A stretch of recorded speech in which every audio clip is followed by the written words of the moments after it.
Hello? I'm here. How Yeah, am I yeah, coming yeah. out? How am I coming out on your end? Is it all right? Yeah, yeah, yeah.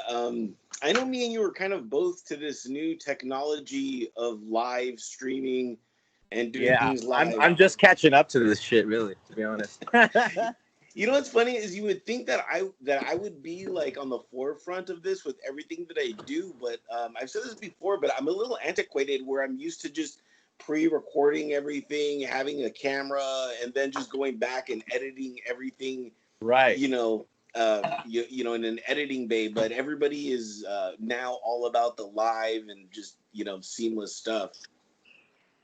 How do you feel about it? From a producer standpoint, I'm not a fan of it. I don't like seeing my mistakes or maybe any question that I ask wrong. Sometimes Right, I'll right. edit that out, but now it's just like I have to leave all that in. So it does make me a little bit more cautious of the things that I say and the questions that I ask. So there is that kind of good to it, but I just kind of miss that free flowing thought of consciousness that when I interview people that happens. It's definitely different and definitely takes a little bit of adjusting. I'm not the biggest fan of it myself, to be honest. But you got to move with the times, I suppose, right? Yeah, yeah. Are you in your recording studio or where are you at? I'm actually at home, which doubles as my recording studio, and I'm here in North Really? Hollywood. Oh, North Hollywood, I miss you so much. Um, I thought, isn't that where you are? It's what it says on your Skype. I haven't changed it because that's how much I miss North Hollywood. Now I too am at home right here in beautiful West Covina, California. Okay, That's how's where it you over can. there?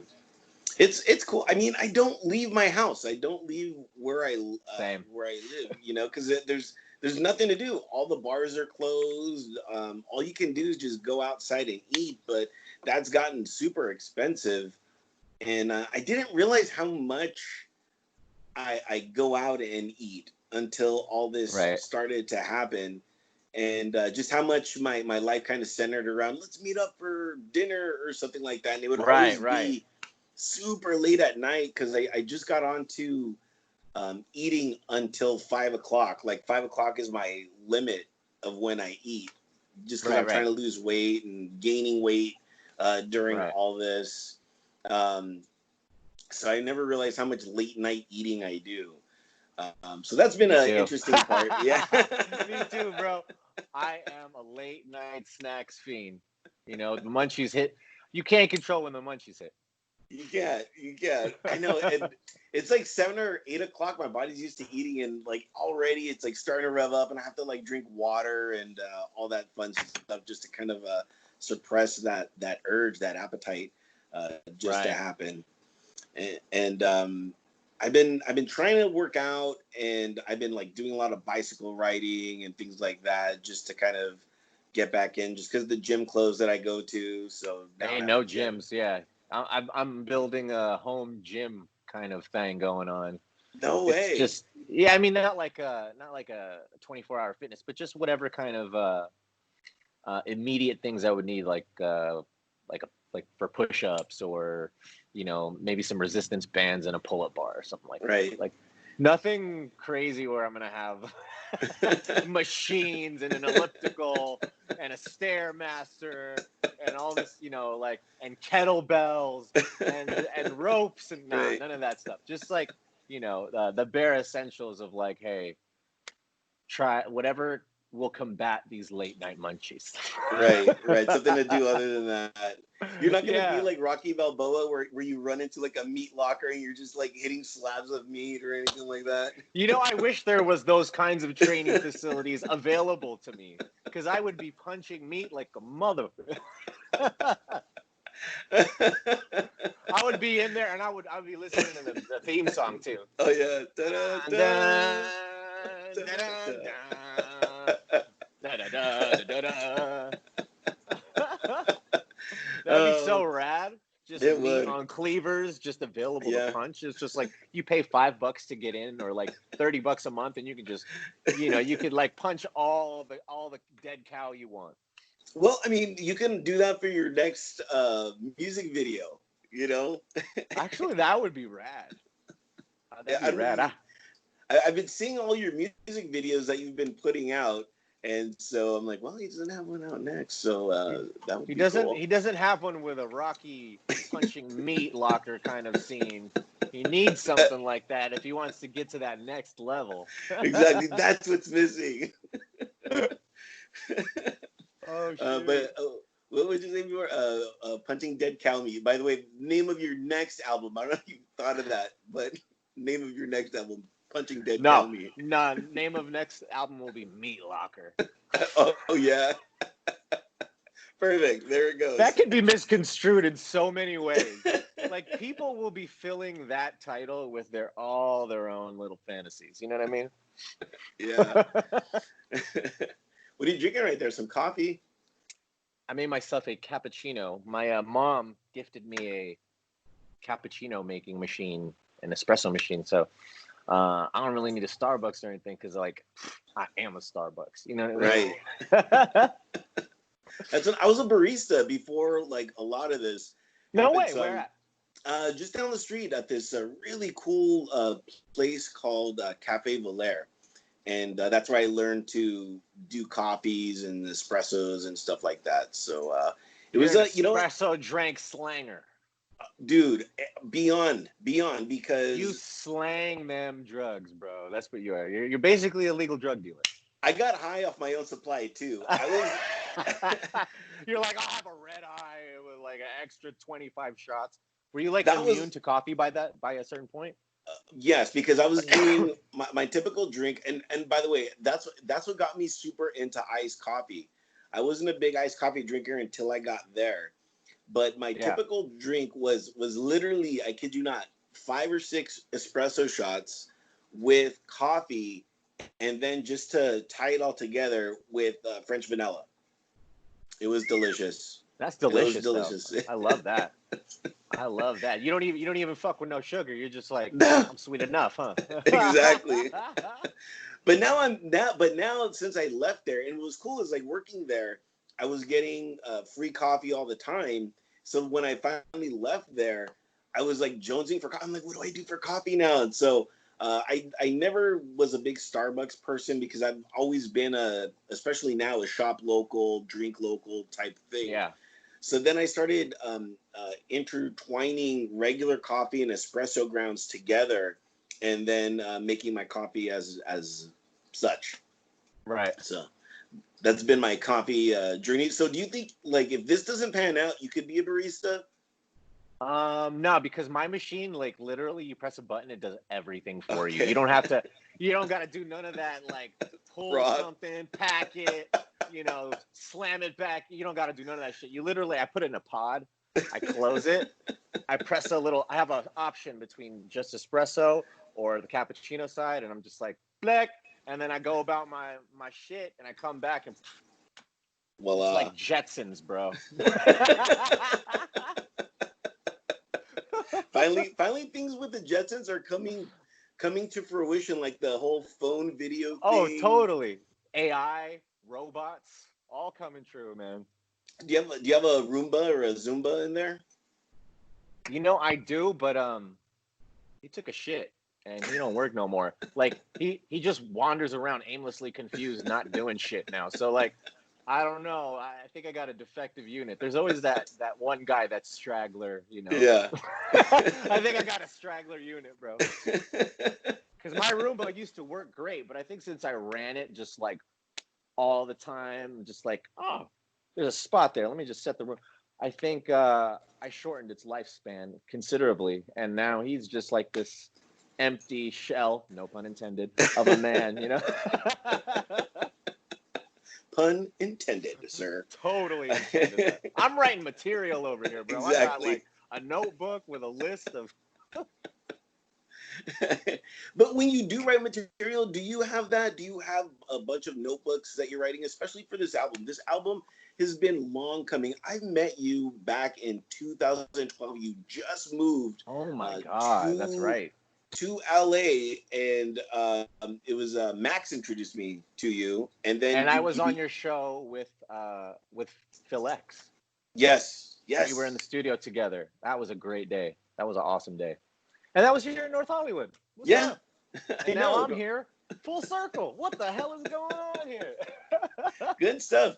Oh, I don't necessarily like keep notebooks and stuff like that because uh, everything is in my head. So uh, I might jot down notes like on my laptop or something like that. But I'm kind of old school. If I have like a great idea or something like that, I put it on a Post-it and I just like put it in sight. Like, don't forget this title.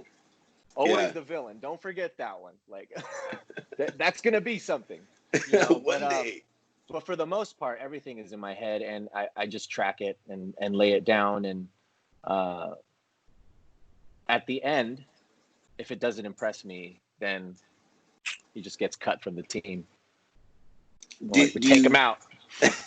do you shelve it and say, well, it didn't work now, but maybe later, or it'll be a part of something else down the future? I think I do both. Some songs just don't turn out that well, and sometimes they just need like a little help. If it's one of those songs that just like needs a little help or that extra push over the cliff to bring it to 11, then he might trail over to the next album, and I'll figure out what was wrong with that. Why didn't I like it? Because sometimes you got a song that has like you're feeling all the music, but like for some reason you don't have that chorus, and this chorus that you have laid down just doesn't resonate with you, where it doesn't hit you hard. Like for me, the it's always got to impress me, my own music, like whatever I lay down. When I listen back to it, if I'm not impressed or if I don't have like that moment where I'm like, Yeah. yeah, if it doesn't give me that, you're out. cut cut from the team, dude. Yeah. You know what's weird? You saying all that reminded me of course, when we did first have you on. You had an EP out, and Yeah, none of none of those tracks transitioned over into this album.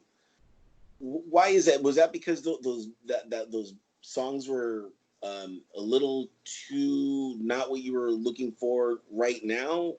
I think so. I think where I was back then, which is I want to say 2014, um, is definitely not where I'm at now. Like now I'm a father, things are different, and my whole musical vision changed a little bit. And I think with Micheal Grant and the Assassins, it's a totally different approach. Um, yeah, so it's definitely different. Yeah, I got to hear your lead single. Wait. One song transferred over actually from that EP, and that's "Break Me With You." So "Break Me With You" is the only song from that era that made it onto this record, and then the rest is all just like new songs. Right. Did what was that because that song held something into your heart, or it just happened to get Definitely. bit? That song was one of those songs where I knew if I didn't have the right audience for it now, had it ever gotten the audience that it deserves, it would be a killer. And I feel like it's one of the strongest songs I've ever written. Even to this day, I still feel like that song can crush a lot of songs I've written. Like, so since it had that kind of like what I call my impression factor, since has impressed me consistently throughout the years, like when I listen to it, I don't go like, ugh, it doesn't make me cringe. Like I'm like, wow, I made something pretty different and I like it, you know. When I have that, I just roll with those feelings. With if that song gives me the positive vibe, and that dude, he was the only one to make it onto the new team, and the rest of the songs just like where I had to write. I wanted to write an album that sounded like me now and where I want to go in the future. Gotcha. Yeah. And you know what's funny too is this album has these little callbacks, like that song, and then the song "Barrel of a Gun," which Right. that was that. I know that's kind of like a callback to the last single from "End Ever After," right? Right. So when we were getting ready to release album 2, there was all this legal stuff that happened that prevented it from coming out. And Barrel of a Gun was going to be the first track on the follow-up Endeavor After record, the second Endeavor After record that never saw the light of day. That was one of those songs where I was like, you don't have the right audience now, but I know when the time comes, that is going to be a fucking killer. Like, that will be, you can hang out. You can come and hang with the team. Get over here on the team. Like, you are going to lead the pack. Like I said, that's one of those fine examples of like when you know you have something good, sometimes it's got to trail over. But that song had many evolutions, from its first inception to how it was going to be released as Endeavor After, versus how it has been released with Micheal Grant and the Assassins. They're almost two different songs with like almost completely different lyrics, completely different subject types actually. So that was one of those songs where I knew I had something special. However, I knew I had to make adjustments to really push it over the cliff and bring it to 11. You know what I mean? Yeah. I get it, because my brain kind of thinks not in question, but in concept. And were you looking at this song as a concept and then that propelled it to make it be what it is now? No, I never actually sat down and conceptualized exactly how this album was going to go. I just kind of dug deep, searched within myself, and tried to write the best songs and match. I guess it becomes cohesive because it's a representation of where I was in those 2 years that I was making this record. But I never really had a preconceived notion of like how exactly it was going to look, feel, sound. I was kind of, doing everything by myself. And when you're taking on that many tasks, you overlook a lot because you're focusing on the art. As an artist, you damn well should be focusing on the art. And I was trying to make the best possible record I could make, the best representation of myself, snapshot into my life kind of thing, and let the chips fall where they may. And I think that's why so many of the songs are so different from one another. Because that's just where I was. I was just in a roller coaster of emotions. It should only be fitting that the album should reflect my roller coaster of emotions. And it's funny too, because I mean, you basically did this album by yourself, right? Yeah. You tracked everything, drummed everything, all there in your studio right there? All right here. Yeah. And I outsourced to 2 or 3 other studios for recording live drums. But everything I did here in my studio at home, as far as like guitars, bass, vocals, and yeah, I've always wanted to make an album this way. So this was a funky time to try it out. But luckily it all worked out. It was definitely like a massive learning curve because just like how we were talking with the video technology and conferencing and the evolution of like how, EnterTheShell.com's shows are going, same thing with, me in the studio. Like now I've got to be my own engineer. I got to be my own producer. I got to be my own tech guy. I got to learn all kinds of shit like I never fucked with before. So like there was I think that's what lent to how long the album took too, is because here I am trying to make an album and taking on, the jobs of like 10 men and just like doing it all myself. And it was really overwhelming, man. Like, there was plenty of times I got frustrated and like gave up for the day and was just like, fuck this. I have no clue what's going on. My track is gone. Like everything's gone wrong. My computer crashed. Like there were plenty of those days of just like ripping my hair out and wanting to just like stab myself in the neck because I couldn't get something right. And it would really disturb the flow of creativity and the flow of creation. It would just stunt that. You know what I mean? It would just like, you're at a screeching halt. And then I'm looking up YouTube videos to figure out how to do shit. Like, so it took a while, man. And I'm pretty proud of this record because of that, because it really took a lot of digging really fucking deep to even put this out, especially doing every single aspect myself. I'm very proud of that. Would you do this again, or are you already considering doing this again? I'm absolutely going to do this again. Okay. I'm absolutely going to do this again. I enjoy making records this way. It's great being in a big studio, but when you are in a big studio, usually you're paying big studio dollars, and that is fucking with your creativity. Because now you're like, I gotta track 8 songs in 8 hours because this studio is $1,000 a day. Like, I gotta get this done. I don't have money for 2 days, so I don't like that pressure. Well, the way I record now, where I'm just here at my home studio, or wherever I decide to set up my studio, it's just like when the inspiration hits, I lay it down.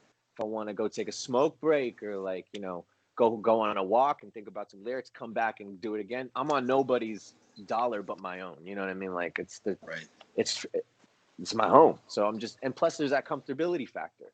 You know what I mean? And I could geek out on the track and not have an engineer get pissed because he's been there for 16 hours, like Yeah. following my lead at every turn. And he's just like, yo, bro, like, can we just, sometimes I want to burn the midnight oil that way. And, when you're working with so many different energies and so many different personalities and people, you get that like stunt, you get that time, you're always like, you get that, you're on the clock kind of thing. And like, you get the, I'm tired.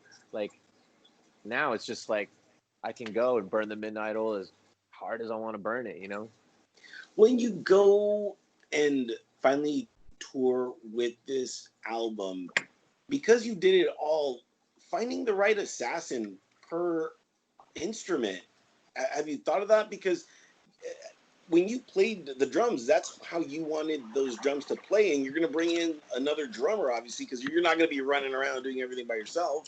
Definitely not. But have you really considered that aspect of somebody, another drummer or a bassist or whatever, coming in and putting their own spin on your music? Because that's what's essentially going to have to happen. I think had certain members that were previously almost considered part of the Assassins, I think if things would have panned out differently, possibly you guys would have heard a different drummer on the album. I'm grateful to Shane Fitzgibbon, who played 5 of the drum tracks on the record. He's the only other credited musician on the record. But I don't think I'm a great drummer by any means. I can get the job done. So I would actually welcome that magical, that magical experience with this assassin member that puts their own like if I had like a Travis Barker or a Vinnie Paul or Jimmy Chamberlain. If I met that guy, I would be more than welcoming to let him put his flavor all over my tracks. But I haven't met that guy yet. I'm jamming with a drummer right now, but we haven't played any gigs together, and he's in a bunch of other bands. And I got my bassist on lock. And I think once touring starts again, this will probably be the lineup that I bring out. It'll be me, my buddy Pat Ty on bass, and Nick Mason on drums. Okay. Now, was it weird going, from being the guy in Endeavor, and then, you were in LA Guns, so you were in the background, but now you're on the forefront again? It wasn't weird because I put my heart and soul to every performance with LA Guns, but my heart and soul was not in LA Guns. I gave them my all for sure. But that was a nice step back. I didn't expect it to last so long, to be honest with you. And that was purely a money-making gig for me. Like, that was never to be permanent, and I never viewed it as permanent. And I always knew that my future would not, I would not end up retiring being in that band. Gotcha. So it was a long time coming. It was supposed to happen. Should have happened sooner, to be honest. Yeah. There's something that you do that I don't even know how to phrase this, but you make guitar riffs very cool, and you make it look easy. You know? I mean I don't know, but I guess that's thank you very much, man. That's Yeah, really cool. I was listening to the guitar riff on Red Light Run, and I was just like, man, he makes it look so easy, and you're just playing like, yeah, this is a cool riff, and I'm like, no, that's a dope riff. Thank you very much, man. You know, I just like to write what pleases me, what pleases my ears, and I think it's just like a culmination of influences that kind of seep into me, whether it be like Beatles, Stones, or like metal. It just kind of all seeps in, and you know, I'm an equal opportunity employer when it comes to music. Like, Right? yeah, it's all good to me. You know what I mean? Like, Do you ever write a riff and then say, how did that happen, and how do I do that again? you know, I had one of those moments on this album when I wrote Nightmares. I wrote Nightmares, and I wrote the piano part, and I didn't even have the song yet. And just when I wrote the piano part, like I already knew I had something special. And when I was building the track, and once I got to the finish line and had like a solidified kind of finished version, unmixed, unmastered, but like I had the full vision, and I remember listening back um, in my studio, and I was alone, and I'm gonna be real with you, I cried, I like I wept. The whatever, it was like tears of joy. It was just catharsis. I literally was just like, I can't believe I wrote this. Like, it was a special moment, and like, I'm not saying that to be cocky or anything like that. I'm just that was purely what was going through me. I was overjoyed. You know, it was all this emotion that was just finally like rushing through me, and finally being channeled in the best way, and like it was kind of like putting certain demons to rest and shit. And it was a great moment. Like I'll never forget that. And that was one of those things where I was like, I want this moment every fucking song I write. Like that's the goal. Like and I felt inside me that if it made me feel this, hopefully if a listener even got 5% of what I just felt, mission accomplished. Great. That's all. It's fantastic. Like that would be so amazing if they could just get a shred of that feeling I had. Then I will be super happy. Yeah, it looks like you're extremely happy now with everything going on in your life. You've had so many momentous things happen to you. Obviously, having a child is one of those great experiences in life That's that, the biggest thing right now, to be honest with you. Like that's everything. That's everything. I've never. It's weird how a tiny human could mean everything to you. yeah, yeah. I'm not there just yet. I do have a fish. That's like the closest thing I have right Oh now. snap! So I might get some bad comments for that, but whatever. You know what I mean? Bait, hook, and sink. Yo, marry this dude. He's cool as fuck. But marry me after all this COVID stuff because right now I have no money. You know what I mean? I don't have Oh, money for bro, I dates. feel you. We're all in the same place. It's gonna have to be creative outlets. We're gonna have to Yeah, find creative ways to sort of resume. You know what I mean? You just get creative. Be like, yo, let's have a fucking. I'll take you out on a date.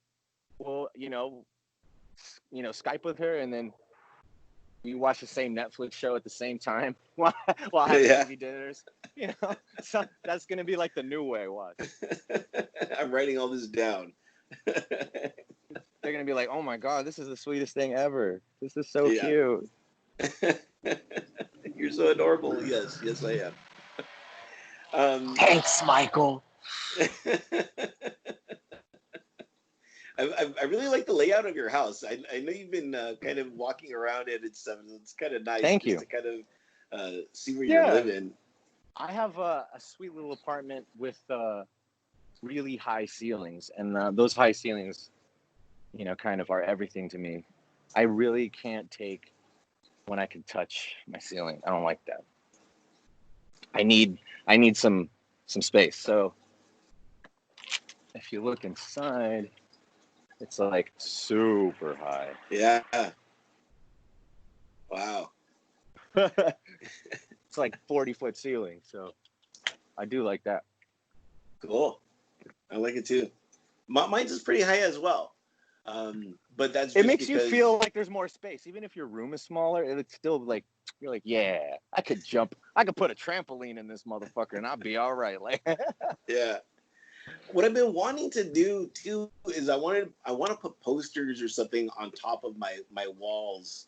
I don't know if the landlord will like that though, but because they're just always so barren, and I'm like, man, there's yeah. all this, Why? space Oh, up you there. mean like framed posters No, or? I wouldn't do frame posters just because I would be in fear of like an earthquake or something like that. Yeah, I would totally. have to put I would have to put just regular posters and just probably do it with a staple gun, just in case anything like that should happen. I would be okay. Yeah, you'd have to secure them. That's Yeah, extra steps, bro. We don't want them yeah. extra steps. I know, but what else am I supposed to do with my time right now? That's true. Uh, is this your room that you're doing it in? Yes, it is my bunker or my lair, depending on if you're a girl You or just not. gotta make one, like, you just literally gotta make one single wall. And that's your, whichever Yeah, way the camera's facing right now, that's all you gotta work on, dude. That's nothing. That's easy. I know, and it just so happened that I Like have. four posters around you, you're done. I know a lot of people had to think. You can buy dupes of like your good posters, so you don't have to hang up the good ones. Like buy Yeah, cheap $10 ones of the ones you really like, and then just double side tape them shits. There you go. there it is, Art Deco done by Micheal Grant. He You is for know it. hire. There He'll you come to your go. place, jazz it up. Oh man, it's been so great talking to you. Thank you so much for doing this. I was really excited to see that you put an album out, especially because Thank you. I have been. I don't want to say I've been there since the beginning, but I mean I remember Well, you when have. You have. yeah, You really have, though. and Let's put that let's put that out there and on the record. You've definitely been there from the beginning. because I remember when I think it was you and Sean Barry and some other assassins And Phil were. X. Yeah, we were going, but we were walking to the Viper Room, and I think it was like your guys' first show or something like that. Do you remember Oh that? yeah. I do remember that. It was at like the foundation room or something like that. Yeah, it was Yeah. just a cool experience. And then I was interviewing you guys as we were walking up the hill, which I shouldn't have done because I was out of breath by the time we got up there. How fun, man. Yeah. But last thing I wanted to talk to you about, which was the album title, "Always the Villain." Villain to me is an interesting word, just because I'm a fan of the superheroes and stuff like that. But a villain never knows that they're a villain. They always think that they're actually the good guy in all this, and it's just everybody else that doesn't get it. You kind of nailed it on the head right there, bro. Actually, to be honest with you, because there was moments, especially when I was recording this record, or when I would watch films like that. Weirdly enough, I'd be relating to the villains. I'd be like, he's not such a bad guy. I mean, he's trying to take over the universe, but like, Yeah, like he sacrificed his only daughter, but like, I mean, one of his daughters, but like, whatever. he still has another one. He still got another one. I know. Still got a perfectly good daughter over here. She's pretty cool. No, but I started relating to villains, and it was a time in my life where the media was kind of going crazy about my split with LA Guns, and I was ending a toxic relationship at that time, and they were painting me to be this villain on social media and through interviews and stuff like that, and that took me back.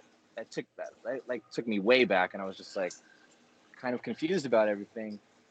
And anywhere my name would pop up, I'd be like painted out as this villain. Oh, Micheal Grant, he's this asshole. He's not in that band anymore because of this, because of that, because of this. And I just got tired of it. And I was like being painted out to be this villain. And in the end, I was like, you want a villain? You fucking got one. I'm gonna be the baddest villain you ever seen. All right. I'm a fucking fan. I'm a Thanos this bitch. And then you're like, gone. Half of it gone. Boom, gone. What's up? Take me on. I'm a one-man army, bro. I ain't afraid. Yeah, and you have a plethora of assassins at your disposal as well. So that's always a good thing. I got some revolving assassins, so I've always got a band behind me. Yeah.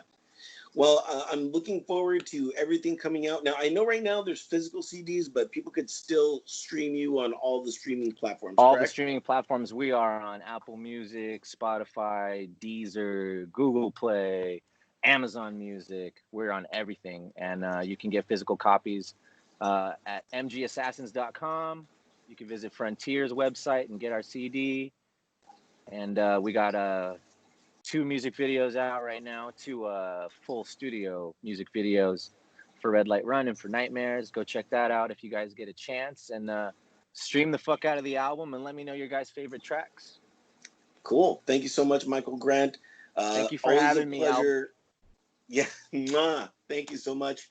And again, for more information, log on to entertheshell.com. I'll have all the links on there. And we are going to leave off with the song Nightmares. So thank you so much for allowing me to play some tracks from No problem, brother. Anytime, man. All right. Take care.